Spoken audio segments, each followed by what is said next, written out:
ешкімді өткізбе деп үйрететін психологиядағы шекараны исламда біреудің ақысына кірме деп үйретеді. Ислам адамның өзін жөндеуге тырысса, психология басқаларды жөнде деп үгіттейді. Психологиядағы айтқызба, отыртқызба, сөйлеткізбе, тискізбе деген нәрселерде исламда сен істеме деп, артынан өсек айтпа, қарызын қайтар, қонақ боп ұзақ отырма, ақысына кірме, таразыдан жеме деген секілді тыйым қою арқылы біреудің шекарасынан өтпеуді үйретеді. Оны басқа адамдардан қаншама жапа шегіп тұрса да үндемеген пайғамбарымыз саллаллаху өмірінен көруге болады. Сонда біз жертва болып жүре беру керекпіз ба деген ой туындап тұр ғой.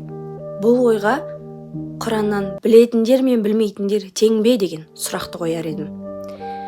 Сенің дым ештеңе түсінбей, дым ештеңе білмей, қор болып жүргенің бір бөлек, біле тұра үндемегенің, біле тұра адамдарға көмектескенің мүлде басқа нәрсе. Сондықтан, я Аллам, білімімді арттыра көр деп дұға ет.